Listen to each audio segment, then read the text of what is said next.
Hello Virgo, and welcome to your reading for the week of March 12 through 25, 2024. Now this is a 2-week period of time. I'm going to be doing these readings every other week. I'm going to be doing 6 signs one week and 6 signs the next week. So this is the way I'm going to change it up so that I can fit everything in comfortably in a week's period of time as I do this channel, and I have some other work that I do as well.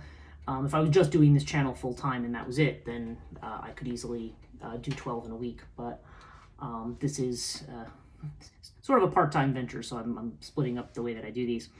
This is a reading for you if you are a Virgo Sun, Virgo Moon, Virgo Rising, or have another significant Virgo placement in your chart. If you're new to this channel, welcome. It's good to have you here. And if you're returning, welcome back. Hopefully this is a good reading for you for this week. If you do like this video, please give it a thumbs up. Leave me a comment if you choose, and subscribe and hit the notification bell if you want to be notified about these videos and when the next ones are coming out. I have some links in the description below, particularly to my personal website for my coaching and mentoring business that I have that is connected to using tarot and oracle, called Transition Life Coaching. The website's called liminalreiki.com. And then I also have my social media links. Again, if any of that interests you, that's all in the description below. So the way that I do these readings is I do the 12 houses of astrology, and what I'm using this week is what Murray Hope's Way of Cartouche deck. That is the main deck that I'm using, and I'm going to clarify the reading with, usually I use a tarot deck. This week I am using the Black Moon astrology cards, because there's a lot of astrological stuff coming up, certainly at least at the beginning of the time period of this reading. This runs from March 12 through 25, and March 25 has a lunar eclipse, okay? It's going to be the beginning of our eclipse season here for 2024, and then there's going to be a solar eclipse that will actually be visible in North America as of April, on April the 8th. Mercury retrograde begins on April the 1st, so this is going to be time when certain things go haywire, plus with all of the surprises that eclipses tend to bring. This could be somewhat of a chaotic period astrologically. So you may be in for some surprises, some abrupt changes and things like that on a generally on a global scale here. So that's why I feel the astrology card is probably good for this period of time. And I will summarize at the end with something from the Essential Oil Oracle. So, okay. So let's start at the beginning for you, Virgo. And if you're not familiar with how I do these readings, it should be very clear very soon. The first house is Aries energy. This has to do with your personality, how you present yourself to the world, how other people see you, how you want to be seen. And we have Anubis here. So when Anubis comes, you may be protective of yourself. You may be maintaining your boundaries. Not that you may not be friendly or diplomatic with people. You know, Anubis sometimes has a bit of a sense of humor. It kind of goes with the flow a little bit, is a good negotiator. But generally speaking, is still very protective of themselves. So you may be sort of pulling back and being a little protective of your own energy. Now you have it with the fire element though. So fire is definitely about, it's a little bit of an aggressive energy. And when I say aggressive, I don't want to suggest that you're being aggressive, but it's definitely somebody who is fiery, inspired, who is out there, who is active. Okay. So having this with, Anubis, there's almost a sense of, this almost feels a little defensive to me. So it could be something where maybe you are very passionate about something and feel that you need to either negotiate with others about it, or you need to defend your position. Okay, and there's definitely a strong energy here of feeling like you want to protect yourself, and you may be doing that in a very fiery and very direct, straightforward kind of manner. Second house is your finances. This is Taurus energy. And Taurus, this has to do with finances, your values, your personal possessions and things like that. Okay, so we have Sirius energy here. So Sirius is, okay, there's some work to be done here. You may be working hard at either sorting out your finances. This could indicate doing a lot of work for a particular job or something like that. This can also indicate thinking outside the box. Sirius is Aquarian energy, so this may be finding new ways to make money, or thinking about new ways of bringing in income that are different maybe from the way you've done it before. Now you have it with the Jupiter card, which is a card of abundance. Okay, so this is a very good card. This would suggest the expansion of your finances. And actually Jupiter currently is in Taurus, actually. So there's definitely an energy here of, in a financial house, this means an expansion of your money, more money coming in. So this is great news. So there will be money coming in, but at least some of you, this may be connected to you thinking of new ways, like also being expansive in the sense of thinking of new ways to make money or to get money in. Sirius also, this just jumped into my mind. Sirius has a strong physical element to it, so it's possible that some people are spending money right now on, maybe there is more money coming in, so maybe some people are, I don't know, working with a personal trainer or, doing something, going to a gym, doing something having to do with physical fitness. Sometimes that's an element too when Sirius comes up. Does not have to be, but that is for some of you, that might be a possible element of that card. Okay, third house is Gemini energy. This has to do with messages, communications. Has to do with self-employment, because this is the house of self-effort. Can have to do with travel in terms of short-distance travel and also sibling relationships, so brother-sister relationships. Okay, so we have Seth here, okay? Now, when Seth comes up, this means that there are problems, obstacles, difficulties, upsets of some kind. Seth is the stormbringer in Egyptian mythology. And we have it with the crook and flail. So, okay. So there's several possibilities here. There could be messages connected to legal matters that maybe something, maybe there's delays, maybe your taxes are delayed for something, or I don't know. There could be some message connected to something like that. There could be messages that whether maybe if there's a dispute of some kind, crook and flail would indicate that you are on the right side of that dispute. Okay, if something, this is a matter of seeking justice, so to speak. But crook and flail is also about authority, expertise, and confidence. So I feel like there may be a situation where maybe you have been, there's been some conflict, or maybe you felt intimidated or not wanting to act on something. And crook and flail indicates, taking right action and being confident in the actions that you're taking. Okay, there's definitely a sense here that you have that you have a reason to be confident here. So you have this with the Aquarius energy, okay? So Aquarius is about, this is definitely a card of friendship. This is a card of working with others. Again, the same kind of friendliness we see with Anubis over here. Friendly, but, not necessarily maintaining one's boundaries, but being very friendly. Okay, being outgoing.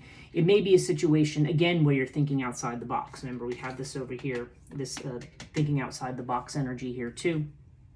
So, I don't know. And the fact that this is Aquarius, this could indicate difficulties with an Aquarius or with somebody who is, this may be with something going on within a friend group or within your social network or business network somewhere. There's something, maybe even on social media. But there does seem to be some kind of a potential here for a miscommunication, or maybe some kind of a dispute that may need to be settled. But this shows dealing with things fairly, negotiating with people. So but at the same time keeping things business-like and professional, as it were, or just keeping things friendly. Okay, fourth house. This has to do with Cancer energy. This is your home. So this is your physical home. It can also have to do with your sense of being at home wherever you are. If people are moving, oftentimes that can be shown here as well. This has to do with family and ancestry, and particularly with the mother. Okay, so we have twins with Black Moon Lilith. Okay, that's interesting. Because Black Moon Lilith indicates something lurks. Something is not, you feel something is off. Something is not what it appears to be. And with the twins, this seems to be connected to another person. So I don't know whether this is a family member. I don't know whether this is somebody's actual mother, or just somebody who's in the mix of something that has to do with your home and your sense of security, where maybe there's an arrangement or a deal, or maybe somebody's doing work for you, maybe somebody doing work on your house, or maybe there's some kind of a family arrangement or agreement, but there's just something that doesn't seem right about it. And with Black Moon Lilith, this seems to indicate that you're very well aware that there's some piece of information that you are missing here, that something kind of lurks or stalks in the background. It doesn't literally have to be stalking, but there's some element. I should cover that up actually, because YouTube is very funny about cards where there's any kind of potential nudity there. But I don't know. I mean, twins here also could indicate somebody who is being two-faced, so to speak. So maybe somebody is saying, talking out of both sides of their mouth, maybe saying one thing to you and maybe something else to somebody else. I don't know, but nonetheless, there's a situation connected to home or to family, and maybe your sense of security here that, that just feels like it's off. So we'll see. I'm going to just keep going through here and seeing what else turns up here. If you have a roommate here, like a friend or a roommate, I feel like that could be the energy for some people as well, because there's this Aquarius energy, and then I'm seeing a similar thing in the 11th house of Aquarius here, which we'll get to. But I'm seeing a very similar kind of vibe. So I don't know. There's somebody who, could be family, but I just feel like there's somebody who's close to you. Like I said, maybe somebody who's in your home or personal space, or is connected with it somehow, or connected to your family somehow, where there's been some kind of a difficulty or a problem. And you may be in doubt about how to solve it here. So I don't know. Take it as it resonates. Let's see as we go through if there's more clarification on that. But that's just interesting because I feel like it's showing up in a lot of different places here. Okay, 5th house is Leo energy. Leo has to do with creativity, children, love affairs, sometimes recreation and leisure. Obviously, by the way, I should mention, as I mention all these different aspects of the house, not everyone is going to apply to you. So obviously, if you don't have children, children's probably not going to apply to you unless there's some significant child somewhere in your life. If you're married or you're not looking for love, then love affairs wouldn't apply to you. Okay, this is the house about what you do creatively, what you do to shine, and what you do to be seen. And okay, so we have Sphinx with Chiron. Okay, Chiron is the wounded healer. And when Chiron shows up, there's definitely this sense of a wound. This is really, in the 5th house, the wound would be around not being seen, okay? I'm thinking of that Monty Python sketch, How Not to Be Seen. Just being kind of silly there. But Chiron is, so that there may be a situation in which you don't feel seen, in which you don't feel perhaps like your contribution or your creativity or what you're putting out into the world is being seen. Maybe there's a wound connected to a lover or a love affair. Be different for everybody. We have it with Sphinx. So Sphinx, again, there's this idea of secrecy. Like we had Black Moon Lilith here. And then we have this idea, we have this communications that are something sketchy in the communications house here. So I feel like there's something. This is like a wait and see card, okay? Sphinx comes up when we generally need to sit back, be patient, and maybe not say anything. Maybe we know something that we're not going to say to other people. But there also may be a tendency in a particular situation where you have the opportunity to showcase yourself, or maybe there's a love affair situation that maybe you feel like you're not seen, maybe you feel wounded in some way. So you may be withdrawing and saying, well, that's it. I'm pulling back. I'm going to let that other person I'm not going to get involved. Okay. And that would definitely go along with the protective energy, but as well as the fiery energy here. It could be something you feel very strongly about and feeling a strong need to protect yourself. Now, obviously, if you're not talking about a love affair, then this could have to do with some kind of creative project or something that you're doing, something for which you wish to be seen. And I feel like right now, maybe you're not being seen. Okay, so take that as it resonates. Okay, 6th house. This is Virgo energy. This is your own energy. And your house has to do with health, with healing, with work, service. It's the house of service, often it's called. And so this could be whether you work for somebody, for pay, or as a volunteer. It can also have to do with worry and anxiety. This is the house connected with that as well. Okay, so we have Ankh with Libra here. So for some people, okay, there could be a work relationship here. This could be somebody that you meet on your job, or maybe there's an interest in somebody there. With Libra, there definitely is a vibe of partnership here, and Ankh, of course, is a card of love.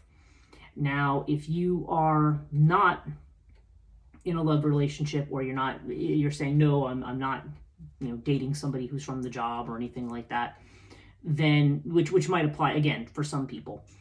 I feel like this would be, in a health sense, this would be about, Libra would be about getting things into balance, okay? And with Ankh to me has to do with good mental and physical health. I mean, if there has been a health issue, when Ankh shows up in the 6th house, it usually indicates a very long life, or if there is some kind of a chronic health issue for somebody, and I'm not saying there is, it's only if that applies to you, but if there is some kind of a a chronic issue, this would kind of, it's the old adage of cracked clocks last the longest. So even if you have an issue, it's not something that's going to shorten your life, I guess is what it's trying to say. But with Libra energy, yeah, there may be a need for balance here. If you are worried about things, if this is more about a worry and not about a job situation or relationship, then I just feel like you need to be focused more on work-life balance. That's what I would feel here. Maybe you need to make sure that you're spending time doing things that you love, that you're passionate about, that mean something to you. Yeah, there seems to be a definite need for balance, regardless. Okay, 7th house. This is Libra energy, so this has to do with partnerships of a legal nature or committed nature. So marriages, business partnerships for which there are contractual relationships and things like that. For a person who's looking to be married, who isn't married already, then you're something about, and that's a question that you have, then certainly the things about your prospective partner could show up in this house as well. Okay, so we have Earth with Pisces, all right?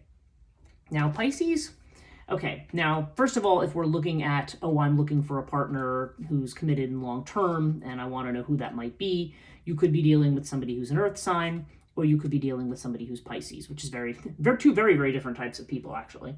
But Pisces would be somebody more, water sign, more compassionate, more, more in their feelings, I suppose. Whereas an Earth sign person who also feels very, very deeply, but maybe more focused on practical and pragmatic things. And this would be Taurus, Virgo, or Capricorn. So it could be another Virgo. It could be Capricorn or Taurus. Again, isn't necessarily any of these signs. When I see Earth showing up in the 7th house, I feel like this has more to do with a business or contractual relationship or something where money is involved. Okay. The other possibility too is that if you are in a relationship here, maybe here, if you're feeling like you're not being seen by somebody, what this could be saying is that if you have somebody in mind already that you're wondering about, then this may be saying, and maybe you're feeling like, yeah, you're not being seen, like, this isn't going to, I'm worried that this isn't going to go anywhere, that I'm not going to be recognized, that, this could be a situation where maybe there's a friendship that is growing, okay? Earth can indicate a situation that is slowly growing. With Pisces, there's definitely an energy here of something that's not clear. It's a very cloudy energy with Pisces.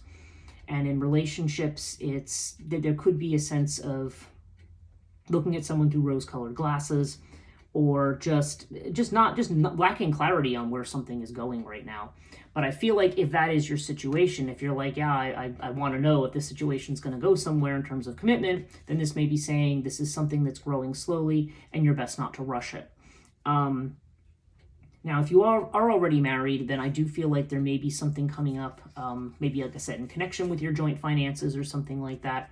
But again, with Pisces, there may be something about it that's cloudy or unclear, so make sure you have all the facts before you do anything. If you are moving into the Mercury retrograde period, which is actually April 1st through 24th, 2024, but the pre-shadow period begins March 18th, so you can start to feel the effects that early. And I think here with these kinds of effects, I would certainly, as of April 1st, I'd be very wary about signing any new contracts.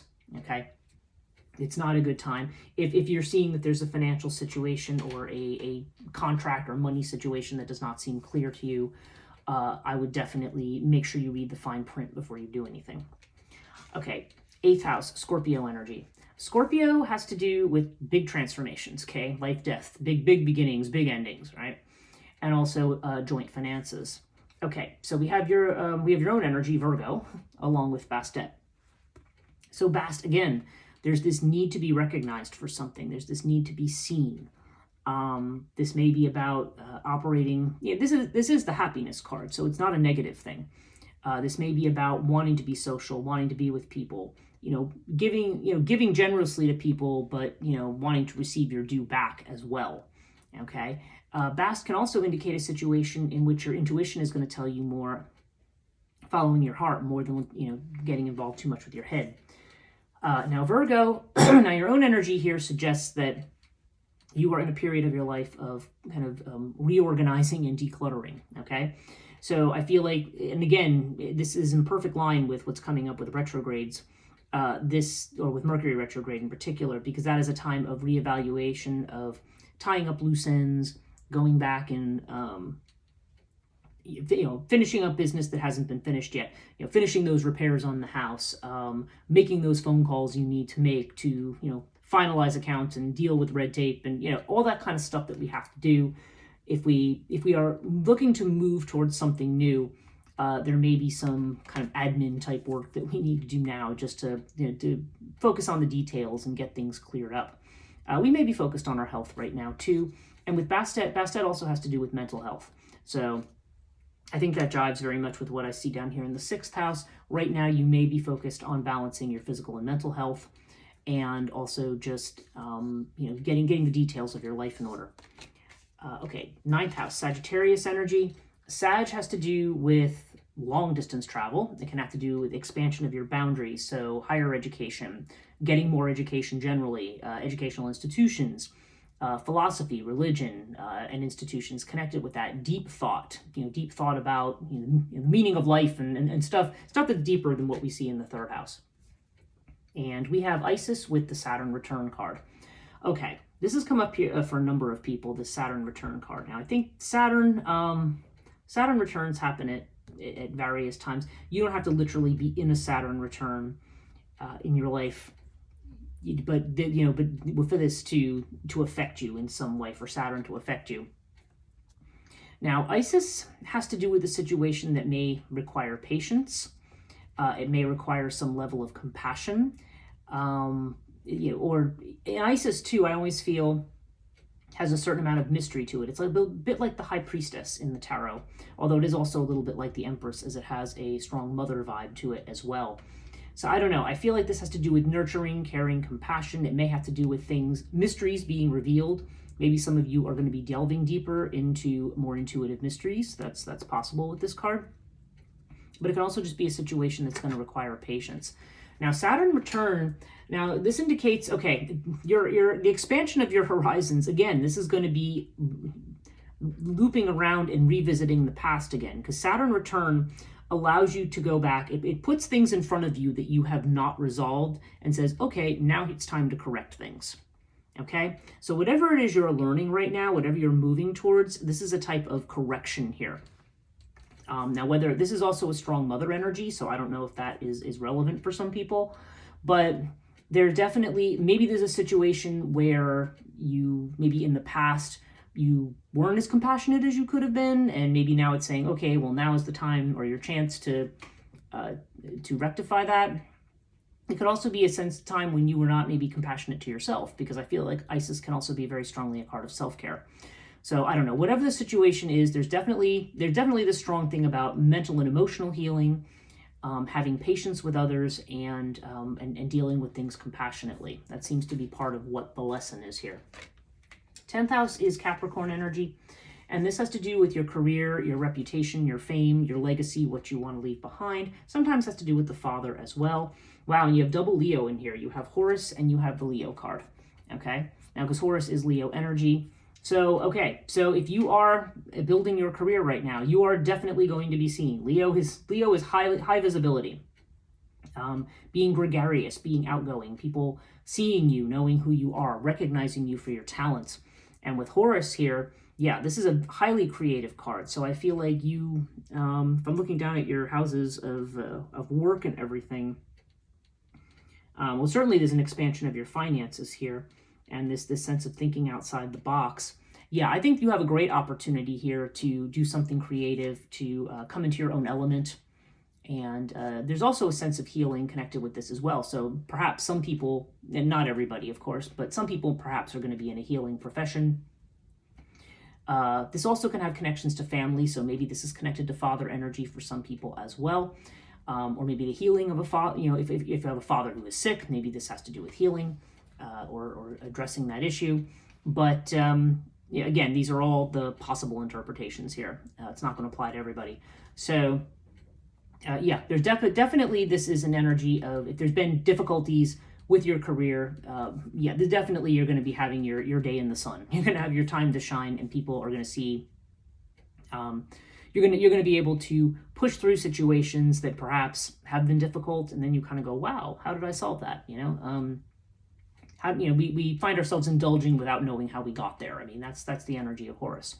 So yeah, very strongly creative energy here. So whether this has to do with artistic creativity, or whether this has to do with healing arts, or just something else, maybe in the line of work that you do, you're doing something that perhaps it is rather unique, that is making you very visible to other people. So yeah, that will be different for everyone.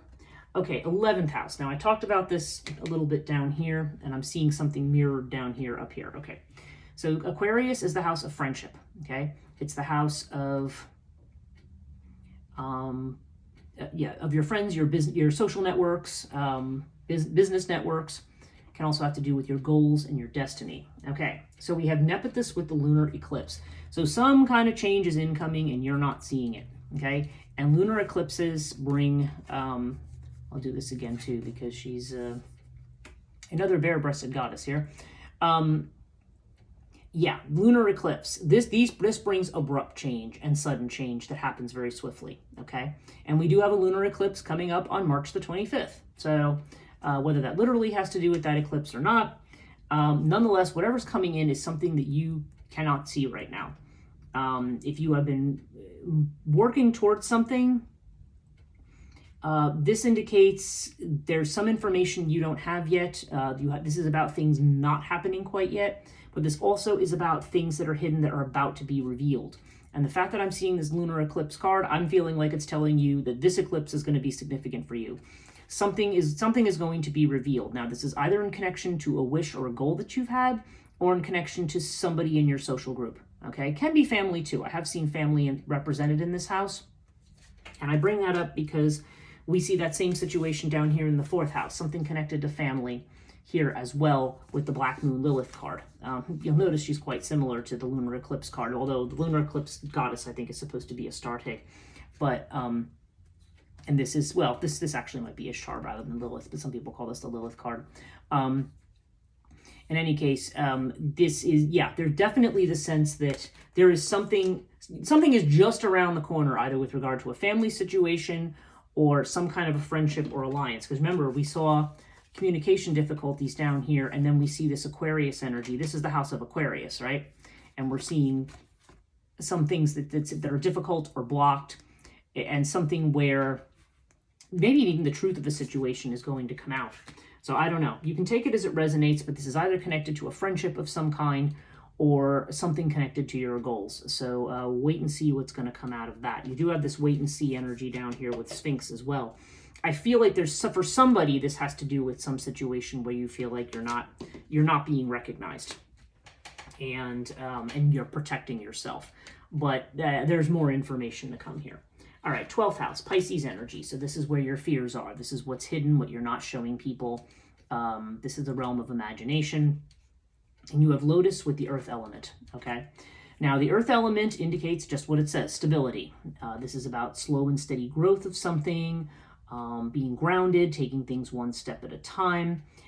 So if this is what's hidden, then it could just be that in spite of maybe the anxieties that you have here, or the wounding that you feel, that maybe unconsciously, maybe you are standing on a firm ground. And of course, with Lotus has to do with a calm mind, okay? A mind, this is usually a card of meditation with the Lotus, right? So there's this idea of being calm, cool, and centered, along with this card of being grounded. So this could be what is going on unconsciously, or it could be saying that there is a need for both of these things, just to remain grounded. I mean, you are an earth element, you're a Virgo, you're an earth sign.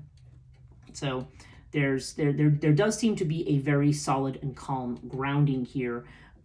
Weirdly, that's what I'm saying. This seems to be unconscious. Consciously, there's this much more fiery energy and this more defensive fiery energy, but you do have a very solid foundation here. Or it may be just saying that you need to address your fears by remembering that you need to remain calm and remain grounded. Okay, overall, we've got, speaking of the 12th house, we've got the 12th house card in the center of the reading, along with Ta. So Ta, yeah, this is Capricorn energy, so more earth energy, building. You're building something right now.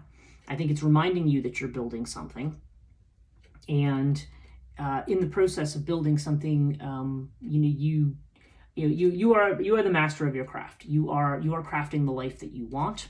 And with the 12th house, I mean, this is the house of escape, so I feel like there is a certain energy of wanting to get away from of having to persistently work at something. There's definitely an element of escapism here, and we are still in the time of Pisces at least until like March 19th. Then we're going to be moving into Aries time.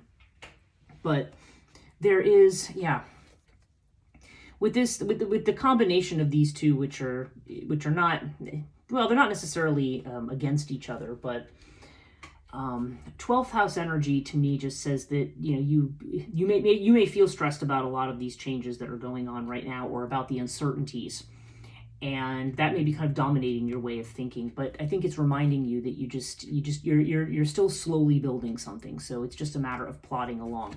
We're definitely seeing abundance in terms of money.